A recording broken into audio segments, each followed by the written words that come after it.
அனைவருக்கும் மாலை வணக்கம். கூட்டம் 6 மணிக்கு அப்படின்றது எனக்கு 2-3 மாதத்துக்கு முன்னாடியே புலவர் வீரமணி எனக்கு சொன்னார். புத்தகத்தையும் கொடுத்தாரு. அந்த புத்தகம் தான் இது, நான் வச்சிருக்க புத்தகம். ஆனால் நான் 7:30 மணிக்கு தான் வந்தேன் முதல்ல அதுக்காக. ஆனால் அந்த 7:30 மணிக்கு வர்றதுக்கு புலவர் வீரமணிக்கிட்ட நான் ஒப்புதல் வாங்கிட்டேன். எனக்கு மாலையில் எனக்கு ஒரு திடீரென்று இந்த நிகழ்ச்சிக்கு அப்புறம் என்னுடைய ஆடிட்டர் அவர்களுடைய ஒரு நிகழ்வு, அதுக்காக நான் போக வேண்டியதாக ஆயிடுது. அந்த ஆடிட்டர் அவருக்கு திருமணம் ஆனதுக்கு அப்புறம் அவர் எனக்கு ஆடிட்டர். அந்த திருமணத்தை நான் நடத்தி வச்சேன். அதான் அதனால் நான் போக வேண்டிய ஒரு கட்டாயம். அவர் ஒரு பார்ப்பனர், அவர் ஒரு கிறிஸ்டியன் நாடாரை திருமணம் செய்து கொண்டார். அது ஒரு அந்த முறையில் அப்போ அவருக்கு ஆடிட்டர், அவருடைய ஒரு நிகழ்வு. நான் சொன்னேன் இன்னைக்கு போகணும்ன்ட்டு. எனக்காகவே ஒரு 4:45 வச்சார். நான் பள்ளிக்கரணையிலேருந்து இங்கே வர்றது என்பது உண்மையிலேயே தெரியும் எவ்வளோ சிரமமான காரியம்ன்ட்டு. இருந்தாலும் நான் அதை வருந்துகிறேன். இதில் ஏற்கனவே இப்போ தோழர் சுபவி அவர்கள் பேசுனதுக்கு அப்புறம் அந்த அவர் புலவர் என்ன கேட்ட பேராசிரியர் அல்ல, ஒன்றும் பேசுறதுக்கு என்ன இருக்கு, மடை திறந்த வெள்ளம் போல் அதை பேசிட்டு அவங்க போனார். அவர் சொன்ன அந்த கிளாசிபிகேஷன் இருக்கு பாருங்க, பிரிக்கிறார் 49:3. அதே மாதிரி பிரிச்சோம்னா எனக்கு 2 பேர் தெரியும். மீதி 1 கீதா பச்சையப்பன், 2 செல்லாராமன், தோழர் செல்லாராமன் சிபிஎம்ல இருந்தவர்.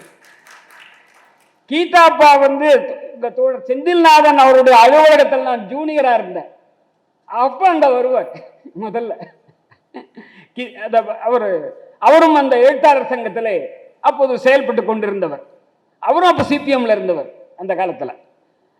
எனவே இந்த தகவலோட ஒரே ஒரு தகவல் மட்டும் சொல்ல போறோம். அவரை புலவர் என்ன சொல்லியிருக்காரு, இந்த வடசென்னை இருக்கு இல்லைங்களா, இந்த வடசென்னையை பத்தி நாகநாதன் அவர்கள் சொன்னாரு. இது ஒரு பிளாக் டவுன், வெள்ளக்கார வச்சு தான் சென்னை தான் முதல் நகரம். 16ஆம் நூற்றாண்டுக்கு அப்புறம் வெள்ளக்கார வந்ததுக்கு அப்புறம் தான் இது வெளிச்சத்துக்கு வருது. அதுக்கு முன்னாடி காஞ்சி மாதிரியோ திருச்சி அல்லது மதுரை தஞ்சாவூர் மாதிரி இது ஒரு வரலாற்று புகழ்பெற்ற ஒரு நகரம் என்று சொல்ல முடியாது. ஆனால் அதுக்கப்புறம் தான் இந்த வட சென்னை பிளாக் டவுன் வருது, ஜார்ஜ் டவுன் அப்படின்னு சொன்னார். இதில் நானும் கூட வட சென்னையை சேர்ந்தவன், அந்த தகவல் சொல்லணுன்றது தான். அதை சொன்ன அவர்கிட்ட அதை இருக்கக்கூடிய பல குறிப்புகள் நான் என்னோட சேர்ந்ததாக இருக்கிறது. என்னன்னா, நான் தங்கி படித்தது 7 வெல்ஸ் 7 கிணறு தெருக்கு பக்கத்தில் இருக்கக்கூடிய கோவிந்தப்ப நாயக்கன் தெருவில் தான் நான் 6 ஆண்டு தங்கியிருந்தேன். அங்க தங்கி இவர் நாகநாதன் சொன்னாரு 1845 சிந்தாறுபேட்டை பள்ளிக்கூடம் எழுதினாரு. ஐயா அவர்கள் எழுதியிருக்காரு முத்தியால்பேட்டை பள்ளிக்கூடம் 1847 வந்ததுன்ட்டு. அங்க இல்ல மிகப்பெரிய ஆளுமைகள்லாம் பணிபுரிந்ததாக, தேவநேய பாவாணர், அப்புறம் வேணுப்பிள்ளை, பரந்தாமனார்லாம் பணிபுரிந்ததாக சொல்றாங்க. அதே மாதிரி நான் படித்த பள்ளி தொண்டை மண்டல துளுவ வேளாளர் உயர்நிலை பள்ளி என்கின்ற அந்த பள்ளி 1850 உண்டான தங்கசாலையில் உண்டான பள்ளி. அதனுடைய 2வது பிரான்ச் வால்டாக்ஸ் ரோட்ல. அந்த வால்டாக்ஸ் ரோட்ல பக்கத்தில் அம்மன் கோயில் தெருவில் இருக்கக்கூடிய அந்த பள்ளியில் தான் நான் படித்தேன். தங்கி இருந்தது இந்த 7 கிணறை ஒட்டி இருக்கக்கூடிய கோவிந்தப்ப நாயக்கன் தெரு. சைனா பஜார்ல இருந்து இது வரைக்கும் போகும், அது 7 கிணறு வரைக்கும் போகும். அந்த பள்ளியில் படித்த போது என்னுடைய வகுப்பு நண்பன், கிளாஸ்மேட் 6வதுல இருந்து என்வி நடராசனுடைய கடைசி மகன் பாண்டியன். அவர் அரசியலுக்கு வரல, அதனால தெரியல. அவர் என்னோட 6வது வகுப்புல இருந்து 11ஆம் வகுப்பு வரைக்கும் படிச்சவர். சமீபத்தில் அவங்க குடும்பத்தில் அவங்க சிஸ்டரோட பையனை நான் பார்த்தப்போ விசாரிச்சேன், இருக்காரு, அவர் அமைதியா இருப்பார், எதுவும் வரமாட்டார்னு சொன்னாங்க. அதனால இப்போ இன்னொரு தகவல் என்னன்னா, இந்த மேடையில் மொத்தம் ஒரு 3 பேர், ஒருத்தர் வரல, ஒருத்தர் ஆத்தா போஸ் அப்படின்றவர் இன்னைக்கு இங்க வரதா. அவர் தான் இந்த மாளிகை, இந்த கூட்டம் நடக்குது அதற்கான சொந்தக்காரர் தான் போஸ். அவர் அவருடைய தாத்தா தான் தங்கப்பண்ணார். 49 பேர்ல அவர் ஒண்ணு. நான் அது 3 பேரை மட்டும் சொல்லணும். 2 ஏற்கனவே சொல்லிட்டாங்க, ஜீவரத்னம் அவர்களுடைய புதல்வியார் அம்மையார் பேசினவங்க. ஏற்கனவே போயிட்டாரு நாகநாதன், அவரு ஜமதக்கினியோட மருமகன் என்ற இந்த 3 முக்கியமான செய்திகளை சொல்லணும். இப்போ இந்த அம்மா பேசினாங்க, ரொம்ப நீண்ட நேரம் பேசினாங்க. கிட்டத்தட்ட இந்த புத்தகத்தை முழுக்க படிச்சுட்டு எல்லாத்த பத்தியும் பேசிட்டாங்க. ஜீவரத்தினத்தை பற்றி எல்லாரும் சொல்றதுக்கு பதிலாக புலவர் என்ன சொல்றாருன்னா, ஜீவரத்தினத்தை அவர் மீனவ பெருமக்களின் அம்பேத்கர். அத யாரும் சொல்ல, அதான் அதில் அடிப்படையானது. அவர் அரசியல் சில பதவிக்காக அவர் கண்டு இருந்தாருன்னா அநேகமாக அவருடைய இதுல 1967 அவர் மந்திரி ஆகியிருப்பார் அப்படின்னு அவர் சொல்றார். அதெல்லாம் பிரச்சனை. ஆனால் அவர் மிகப்பெரிய போராளியாக பார்க்கிறேன். எனக்கு தெரியாது ஜீவரத்தனத்தை. இந்த புத்தகத்தை படிக்கும் போது பார்த்தா அதான், ஏன்னா இந்த வார்த்தை சாதாரண வார்த்தை இல்லை. மீனவ பெருமக்களின் அம்பேத்கர் என்ன கேட்ட சிங்காரவேலர் இருக்காரு. அப்படி இருக்கும்போது இவருக்கு அந்த அடைமொழியை அவர் தருகிறார் இந்த புத்தகத்தை. இந்த இதில் அப்போ 13/9/49 அந்த ராபின்சன் பூங்கா ராயபுரத்தில் திமுக அறிமுக கூட்டம் நடக்குது. அந்த அறிமுக கூட்டத்தில் நோட்டீஸ் போடுறாங்க யார் யார் பேசுறாங்கன்ட்டு. இடது பக்கத்தில் முதல் பெயர் அண்ணாதுரை, வலது பக்கத்தில் முதல் பெயர் ஜீவரத்தினம். என்ன அந்த தகவலை அவர் பதிவு செய்கிறாரு. அதனால அது கருத்து சொல்றாரு. ஆனா இவ்வளவு தூரம் இதெல்லாம் உண்மையில அவருக்கான ஆய்வுகளுக்கான ஆதாரங்களையும் கொடுத்தா ரொம்ப மகிழ்ச்சியா இருந்திருக்கும். 1938 தந்தை பெரியார் அவர்கள் இந்திய எதிர்ப்பு போராட்டம் நடத்துறாரு. அது எல்லாருக்கும் தெரியும். அதை அறிவிச்ச உடனே அவர் கைது பண்றாங்க. கைது பண்ணவுடன் இந்த போராட்டத்துக்கு யார் தலைமை தாங்குவது? பெரியார் சொல்றாரு, இந்த போராட்டத்துக்கு ஜீவரத்தினம் தலைமை தாங்குவார் அப்படின்னு. என்ன நமக்கு ஆச்சரியமா இருக்கு. ஆனா இந்த தரவுகள்லாம் எங்கிருந்து எடுத்தார்ன்ற குறிப்பு கொடுத்தா மிக மகிழ்ச்சியாக இருக்கும். ஏன்னா மிக ரொம்ப வரலாறு போற்றக்கூடிய தரவுகளாக நான் பார்க்கிறேன். அப்புறம் அவரை பார்த்தா சாதாரணமா இல்லை. நமக்கு பன்மொழி புலவர் அப்பாதுரையாரும் இவரும் மிக நெருங்கிய நண்பர்கள்ன்றாரு. நமக்கு அவருக்கு நடுக்குப்பத்துக்கு பக்கத்தில் ராயப்பேட்டையில் வீடை இவர் தான் பார்த்து கொடுத்தாருன்ற அதற்கான தரவுகள்லாம் பார்த்ததுக்காக அவருடைய சகோதரியின் திருமணத்தை அப்பாதுரையாரும் ஜீவரத்தினம் நடத்தினாங்க. சகோதரி சிவகங்கை ராமானுஜம் திருமணத்தை அப்படின்னு சொல்றாரு. அதோட புரட்சி கவிஞர் பாரதிதாசனும் ஜீவரத்தினும் நெருங்கிய நண்பர்கள். இங்க வரப்பெல்லாம் அவங்க சந்திக்காம இருந்தது இல்லைன்றாரு. என்ன கேட்டாரு, நான் அவரை பார்த்தப்போ, உங்களுக்கு கித்தேரி முத்து தெரியுமான்னாரு. ஐயா தெரியாதுன்னு. என்னங்க கித்தேரி முத்து தெரியாம இருக்கீங்களே? அவரு தென்னிந்தியாவிலேயே ஒரு பாக்ஸர் சாம்பியன் அப்படின்னாரு. எனக்கு தெரியாது. யார் அந்த கித்தேரி முத்துன்னா அதில் புத்தகத்தில் எழுதியிருக்காரு. பெரியார் அவருக்கு பட்டம் கொடுக்குறாரு. என்ன திராவிட வீரன் அப்படின்னு பட்டம் கொடுக்குறாரு. அந்த கித்தேரி முத்துவை பாரதிதாசனுக்கு அறிமுகப்படுத்தியவர் ஜீவரத்தினம் அப்படின்றத சொல்லிட்டு அதை ஒவ்வொரு முறையும் அவர் கித்தேரி முத்துவை பார்த்துட்டு போவாங்க அப்படின்ற தகவலை சொல்லுவார். அதே அவரை பற்றி சொல்றதெல்லாம் அதனால் சாதாரணமாக சொல்லலை. அவர் 49 திமுகவில் இருக்கவர். அதுக்கு முன்னாடி திராவிடர் கழகத்தில் இங்கே மிகப்பெரிய போராளியாக இங்கே பேச்சாளராக மட்டும் இல்லை, அவர் இருக்கவர் மீனவகுல மக்களுக்காக அவர் எல்லோரும் படியுங்கள்ன்றத சொல்றாரு. அதுக்கடுத்து எவரி ஒன் டீச் ஒன் அப்படின்றத அவர் சொல்றது இவர் சொல்றாரு. அவரே கூட சொல்லியிருக்கலாம். ஓச்சிமின் சொன்னதை சொல்றாரு அவரு. எவரி ஒன் டீச் ஒன் அப்படின்ட்டு எல்லாரும் படிக்கணும்ன்றதை வலியுறுத்தினாரு. மீனவ பெருமக்கள் ஒரு நவீனத்துக்கு போகணும் அப்படின்றத சொல்றாரு. பல்வேறு தகவல்களை இதில் சொல்லிட்டு அவர் திமுகவில் இன்னும் கூட எப்படி முக்கியமாக இருந்தார்ன்ட்டு 56 தான் முதலாக திருச்சி மாநாட்டில் அவங்க தேர்தலுக்கு போறதான்னு முடிவெடுக்கிறதா சொல்றாரு. எனக்கு அந்த தெரியல. அதில் 32 தீர்மானங்கள் போடுறாங்க. அதிலே ஒரு தீர்மானத்தை வழிமொழிந்து பேசியவர் இவர் அப்படின்ற தகவல்லாம் சொல்றாரு. அப்போ இவ்வளவு பெரிய ஆளுமை 60 போயிடுறாரு. அதான் பெரிய இவ்வளவு பெரிய ஆளுமை. அப்போ இதில் தகவல் சொல்றாரு.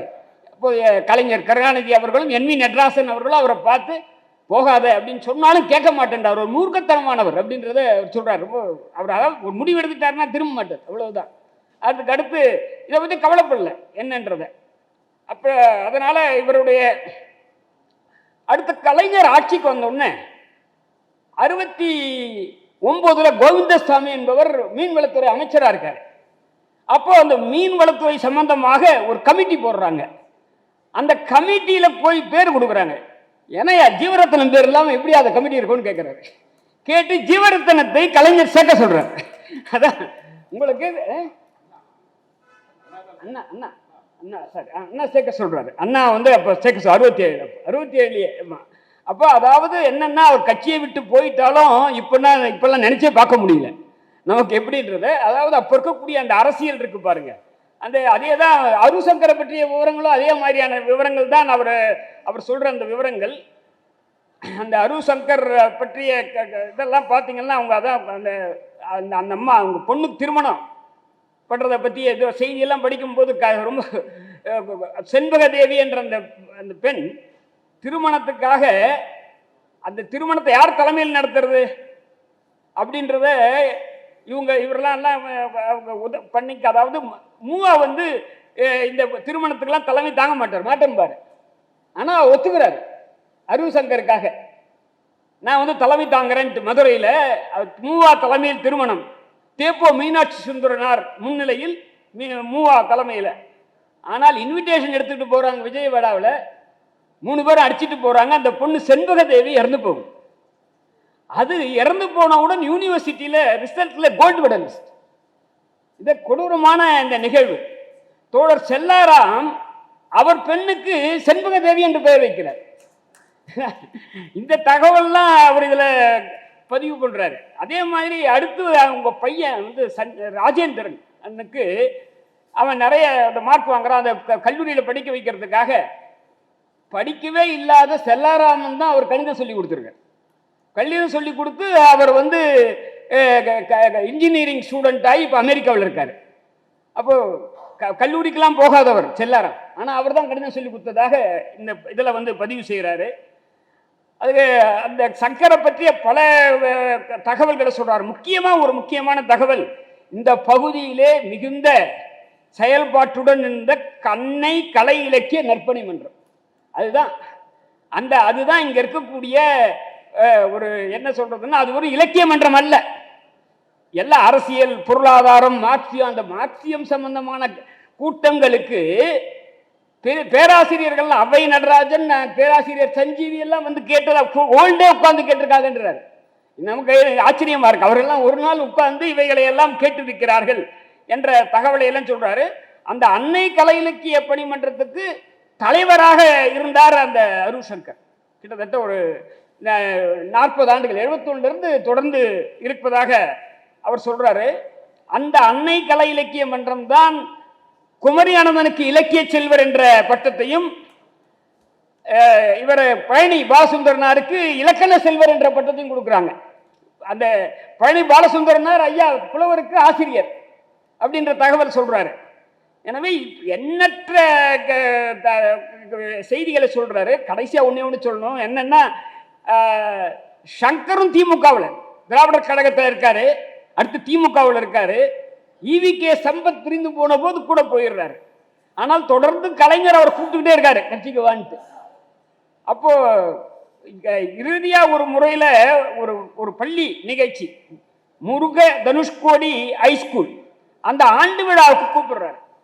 அந்த ஆண்டு விழாவில் பேசும்போது அவர் சொல்றாரு, 1285வது குறள் என்ன, அதாவது என்ன, காமத்துப்பால் இன்பத்துப்பால் இருக்கக்கூடிய ஒரு குறளை சொல்றாரு. அந்த குறளோட பொருள் என்னன்னா, அதாவது கண்ணுக்கு மைய எழுதும் போது அதுக்கான அந்த ஊசி அந்த உரிய அந்த இது கிடைக்கல, இந்த கண்ணுக்கு மைய எழுதுறதுனால அந்த கோபம் இருக்கு. அதே மாதிரி காதலன் பேர்ல கோபம் இருக்கு, ஆனால் காதலனை பார்த்தவுடன் கோபம் மறைந்து விடுகிறது. அதாவது அதுல வந்து ஒரு புகழ்வது போல ஒரு பழிப்பதும் அந்த மாதிரி அந்த குரலை சொல்றாரு. அப்ப கலைஞர் அவர் பேசுறாரு, அவ்வளவு குரல் இருக்கும் போது ஏன் இந்த குரலை சொல்றாரு அவரை காதலனாகவும் காதலியாகவும் பார்த்து அவர் சொல்றாரு, இல்ல இல்ல தலைவனாகவும் தொண்டனாகவும் வர வேண்டும் என்று நான் விரும்புகிறேன் என்று பதிவு செய்கிறார். வெளியே கூட்டத்திலே பேசி மீண்டும் வாங்க எங்க இயக்கத்துக்குன்னு பேசுற பதிவெல்லாம் அவர் அதில் போட்டிருக்காரு. முக்கியமான பல்வேறு தகவல்களை அவர் ரகுசங்கரை பற்றி தர்றாரு. ஏற்கனவே சொல்லிட்டோம். இப்போ ஜீவரத்னத்தை பற்றி அந்த தகவலை பற்றி பார்த்தாச்சு. அவர் நாகநாதன் அவர்கள் ஐயா இருக்காரு, அவருடைய மாமனாரை பற்றிய ஜமதக்னியை பற்றிய ஒரு விவரங்கள் இருக்கு. நேரம் 9 ஆயிடுது, அதனால வேகமாக நான் என்ன ஜமதக்னியை பற்றிய தகவல். ஜமதக்னி கிட்ட மாணவராக இருந்திருக்காரு இவர். ஜமதக்னி ஒரு இந்திய ஆசிரியர்ன்றதை பார்த்தா தான் தெரிய வருது. அவரை பார்த்தா நமக்கு அவர் இந்திய ஆசிரியரான்னு தெரியாது. சொல்றாரு, அவரு பிடி தியாகராயருடைய பள்ளிக்கூடத்தில் இந்திய ஆசிரியராக இருந்திருக்காரு. அப்போ அந்த அந்த குடும்பம் இருக்கு பாருங்க. இப்போ அவர் நாகநாதன் சமீபத்தில் யூனிவர்சிட்டியில் பேசுறப்ப சொன்னார், 9 ஆண்டுகள்ன்றீங்க. அவர் 9 ஆண்டு விட கூடுதலா சார் கேட்கணும்னு நினைச்சா நான் கேட்க விட்டேன். 10 ஆண்டுகளோ 10 ஆண்டுகளோ ஜெயிலில் இருந்ததா சொல்றாங்க ஜமதக்னி. அப்போ அவரை 1919 1903 பிறகுறாரு. அப்போ ஜாலியன் வாலாபாக் படுகொலை அப்ப நடக்கிறத ஒட்டி வேலூர் கோட்டையின் பேர்ல கல் எறிகிறாரு. கல் எறிஞ்சும் போது அப்போ அவருக்கு மேஜிஸ்ட்ரேட் நீதி ஜட்ஜுக்கு முன்னாடி அவர் கொண்டு போய் நிறுத்துறாங்க. ஜமதக்னியோட அப்பா கோர்ட்ல வேலை செய்யறாரு. ஜட்ஜு கிட்ட பேசி, நீ ஒரு என்ன சொல்றது அப்பாலஜி தவறி செஞ்சிட்டேன்னு சொல்லு, உன்னை விட்டுருவாங்க, நான் வேலையும் வாங்கி தரேன் கோர்ட்ல அப்படின்றார். இவர் பிரிட்டிஷ் ஏகாதிபத்தியம் தவிடு பொடியாக வேண்டும்னு போய் அங்க சொல்றாரு. அதனால அவர் 6 மாசம் கடுங்கால தண்டனை. சின்ன பையன் 17 வயசுல 17-20 வயசுல. அதே மாதிரி பல அந்த அவர் பேர் நீல், அவருடைய சிலை நீல் 1857 அங்க கழகம் நடந்த போது போய் அந்த கழகத்தை அடக்கினவர். அவருடைய சிலை இங்க ஸ்பென்சர் பிளாசா முன்னாடி இருக்கு. அதை எடுக்க சொல்லி போராட்டம் நடக்குது. அது காந்தி வரைக்கும் போகுது. காந்தி கிட்ட பேசுறது ஜமதக்னி. அதுக்கான ஒப்புதல் வாங்குறாரு. அந்த போராட்டத்தில் கலந்துக்கிறவங்க யாரு? ஜமதக்னியுடைய மாமனார், மாமியார், அந்த ஜமதக்னியுடைய மனைவி, பின்னால் மனைவியானவர்கள், அவங்க சின்ன பொண்ணு, அவங்க எல்லாருமே சிறைப்படுத்தப்படுறாங்க. அவங்க எல்லாருமே ஜமதக்னியோட மாமியார் 8 ஆண்டு சிறையில் இருந்திருக்காங்க. அவங்க தகவல் படி மாமனார் 6 ஆண்டு இருக்காங்க. அவங்க மனைவியார் ஜமதக்னியோட மனைவியார் 6 ஆண்டு சிறையில் இருந்திருக்காங்க. அவங்க அப்போ இந்த மாதிரியான தகவல்களை எல்லாம், அதுவும் அவரும் பன்மொழி புலவர். அவர் 18 ஆண்டுகளாக மூலதனத்தை தமிழில் மொழிபெயர்த்திருக்காரு. அது இல்லாம பல சமஸ்கிருதத்திலிருந்து மொழிபெயர்த்திருக்காரு. ரகுவம்சம், மேகதூதமா, ஆமா, அந்த மாதிரியான புத்தகங்கள் இந்தியிலிருந்து மொழிபெயர்த்திருக்காரு. அந்த மாதிரி பல்வேறு ஜமதக்னியை பற்றிய அந்த விவரங்கள்லாம் அவர் சொல்றாரு. அடுத்து இன்னும் இந்த போஸ் பத்தி, ஆத்தா போஸ் இருக்காரு பாருங்க. ஏற்கனவே இந்த அம்மாவும் சொல்லிட்டாங்க. அதை பத்தி என்னன்னா, அந்த அப்பவே தன்னுடைய மனைவியின் பெயர் இருக்க, அந்த மனைவியின் பெயரை முன்னாடி, அதாவது அவங்க மனைவி பெயர் மகமாயி, அவங்க அந்த மாமனார் பேர் பெரியசாமி மகள் மகமாயி, பேமா தங்கப்பன் அடார் அப்படின்னா நிறுவனத்துக்கே போடுறாரு. அது அந்த காலத்தில் போடுறது பெரிய செய்தி தான். அது அந்த முன்னாடி பே மா ஆ அப்படின்ற அவர் போடுற அந்த இதை சொல்றாங்க. அவர் 2 செய்தியை அதில் சொல்றாரு. அதை முக்கியமாக சொல்லணும்னு நினைக்கிறேன். ஆரம்பிக்கிறப்பவே 1899 முதல் லைன் அதான் ஆரம்பிக்கிறார் நாடாரை பத்தி. என்னன்னா, சிவகாசியில் ஒரு கலகம், அதை பத்தி சிந்தில் எழுதியிருக்காரு அந்த முருகன் வழிபாட்டில். 1899 நடந்த கலகம் முதலில் தமிழ்நாட்டில் கோயிலுக்குள் போவதற்காக கலகம் செய்தவர்கள் நாடார்கள் தான். அப்புறம் தான் மீதி எல்லா இயக்கமுமே. அந்த 1899 அதில் நூற்றுக்கணக்கான, இப்போ தர்மபுரியில் எப்படி வீடு எரிக்கப்பட்டதோ அதே மாதிரி நாடார்கள் வீடு அங்கே எரிக்கப்பட்டது. அதில் ஆயிரக்கணக்கான ஒரு பேரில் வழக்கு போட்டு 6 பேர் நினைக்கிறேன், 6 பேர் தூக்கில் போட்டார்கள். அவங்கள இந்த நாடார்கள் கொல்லப்பட்டதுனால. அப்போ அதனால சிவகாசியிலும் விருதுநகர்லேருந்து நிறைய பேர் இங்கே சென்னை நோக்கி வந்தார்கள். அப்படி சென்னையை நோக்கி வந்தவர்கள்லாம் 1918 போது வந்தவர்கள் தான் தங்கப்ப நாடாருடைய குடும்பம் என்பதை பதிவு செய்கிறார். 1.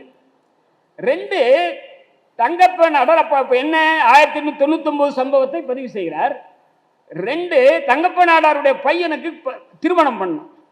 பாலகிருஷ்ணன் அவனுக்கு திருமணம் பண்ணும்போது நாடார்களுக்கு மஞ்சள் பத்திரிகை போடுவதற்கு தடை இருந்தான். அது சொல்றாரு, எனக்கு என்னடா இது, எந்த பத்திரிகை எந்த கலர்ல போட்டா என்ன இருக்கு, மஞ்சள் பத்திரிகை போடுவதற்கு தடை இருந்தது, அதை மீறி மஞ்சள் பத்திரிகை போட்டாரு அப்படின்னு சொல்றாரு. அவரை என்னன்னா நான் எப்படி பார்க்கறேன்னா, அவர் ஒரு சக்சஸ்ஃபுல் பிசினஸ் மேன் மட்டும் இல்லை, இந்த மாதிரி ஒரு ரெபலாக அவரை காமிக்கிறார். அவருக்கு இங்கிருந்து பஞ்சம் பிழைக்க வந்தான்றதுக்காக பொண்ணு கொடுக்கறத யோசிக்கிறாங்க. அது 2வது விருதுநகரில் ஊரில் வீடு கிடையாது. அப்போ சொல்றாரு, அப்படியா உடனே சர்றா நான் வீடு வாங்குறேன்டான்ட்டு அங்கே ஒரு அரண்மனையே வாங்குறாரு, பாம்பாட்டி அரண்மனைன்றார். அதை வீட்டையே வாங்குறாரு. அடுத்து இதே மாதிரி இன்னொரு சம்பவம் என்னன்னா, அங்கே இன்னொரு பையனுக்கான பெண்ணை எட்டயபுரத்தில் இருக்கக்கூடிய ஒருத்தருடைய மகளை திருமணம் பண்றாரு. அந்த எட்டயபுரத்தோட ராஜாவுடைய இடத்துல தான் அவர் இருக்காங்க. அந்த எட்டயபுரத்து ராஜாவை போய் யார் பார்க்கறதுனால சட்டை போடக்கூடாது அது சொல்றாங்க. இவருடைய சம்பந்தி இருக்காரு, பொண்ணு கொடுத்தவர், அவர் சட்டை இல்லாம தான் வர்றாரு பார்க்கறதுக்கு. ஏன்னா அவர் ஒரு காரை விற்கிறதுக்காக சொல்றாரு, காரை வாங்கறதுக்காக போறாரு. இவர் வழக்கமாக சட்டை எல்லாத்தையும் போட்டுக்கிட்டு தான் போய் போடுறது மட்டும் இல்லை, உட்கார்ந்து தான் பேசுறாரு, நின்றுலாம் பேசல. அவர் கூட போட சம்பந்தியா நினைக்கிறாரு, சட்டை கிடையாது, வெறும் துண்டோட தான் வர்றாரு. இதையெல்லாம் பதிவு பண்றாரு. என்னன்னா இந்த மாதிரியான ஒரு ஆளுமை அப்படின்றது இருக்கு பாருங்க. அது அப்போ இந்த மாதிரி இந்த பஞ்சம் பிழைக்க இடத்துல அந்த தொழிலை பற்றியும் சொல்றாரு. இந்தியாவிலேயே முதலாக அறுவை இயந்திர தொழிற்கூடத்தை வேகமாக அடைக்கிறத நிறுவியவர் அவர் அப்படின்ற தகவல்லாம் அவர் சொல்றாரு.